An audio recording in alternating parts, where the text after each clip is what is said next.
Fala galera do nono ano, essa é a nossa última aula, o nosso último vídeo desse ano, que é a hora da revisão, né galera? Vamos lá, o que a gente viu nesse quarto bimestre?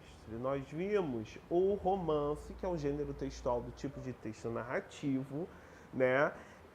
Se ele é do tipo de texto narrativo, ele vai apresentar vários elementos da narrativa, todos os elementos da narrativa, tá? Então isso é importante a gente frisar, porque eu já comentei, refrisei, repassei, falei de novo da importância do entendimento dos elementos da narrativa para a gente conseguir entender um texto romance, que é um texto grande, com muitos capítulos, com um clímax em cada um dos capítulos e um clímax principal que vai fazer que toda a história ocorra.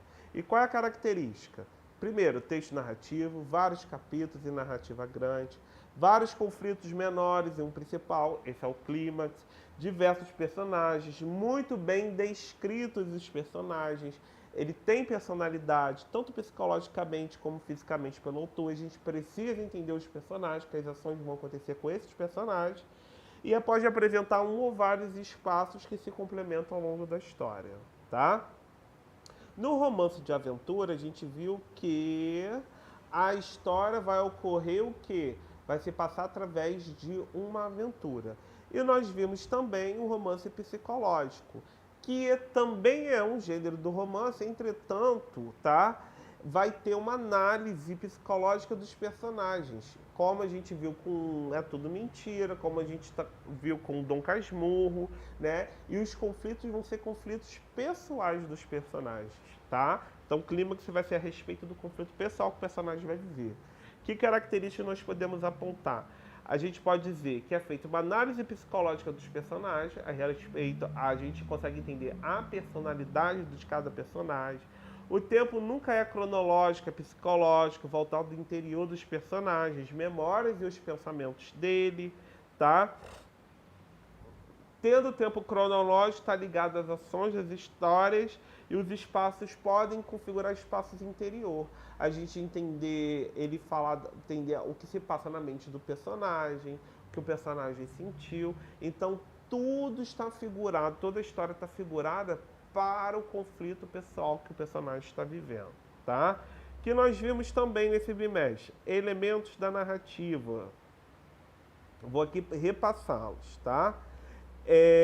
Primeiro elemento, o enredo, que é as ações que ocorrem com os personagens, tá? Vai ser um conjunto de fatores, de fatos que estão ligados para poder desenvolver a história. E o enredo é dividido em situação inicial, que é o início da história. A gente vai conhecendo os personagens, vai conhecendo o espaço, vai conhecendo o tempo, o narrador. Nesse momento a gente vai entendendo o início da história, onde aí logo depois vai se estabelecer um conflito, uma ação que um personagem vai ocorrer, tá?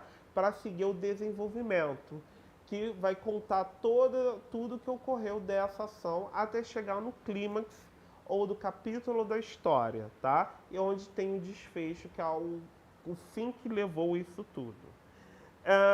Depois do enredo, a gente viu como elemento espaço, que é o lugar onde a narrativa acontece. É importante determinar um espaço, porque o espaço determina o comportamento dos personagens e as possibilidades das ações que vai ocorrer com esse personagem, que vai acontecer com ele. Lembre-se, a história de Sandra passa-se na família dela, na casa dela. Então, os dramas que ela vai viver, os dramas psicológicos que ela vai viver, tem que estar relacionado ao espaço familiar, ao ambiente familiar. Continuando, nós vimos o tempo, que pode ser dividido em cronológico, quando tem uma ligação com o tempo mesmo, passagem da hora, dias, meses, anos e por aí vai. E a psicológica, quando a gente percebe a passagem de tempo da história, né, o tempo da história muda através do pensamento do personagem. A gente consegue perceber, exemplo, né? Um personagem começa criança e amadurece. Se não for determinado cronologicamente, pode ser determinado psicologicamente, o momento de amadurecimento do personagem. Vamos continuar.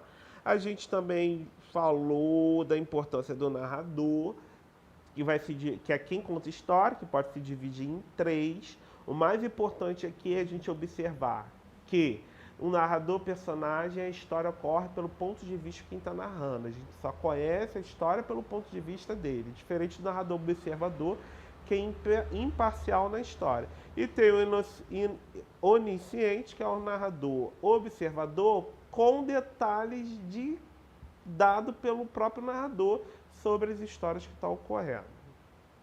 Continuando, nós vimos os personagens, que pode ser o protagonista, o principal da história, os antagonistas, que é aquele que vai entrar em conflito no momento do clímax com o protagonista, e os secundários, que estão aí para poder complementar a história. O mais importante, toda a história vai ocorrer, todo enredo vai ocorrer com as ações que esses personagens passam, tá? E galera, essa aqui foi que nós vimos nesse quarto bimestre. Não esqueça dos elementos narrativos para o romance, que é hiper importante. E a gente se vê em breve, pessoal. Tchau, tchau.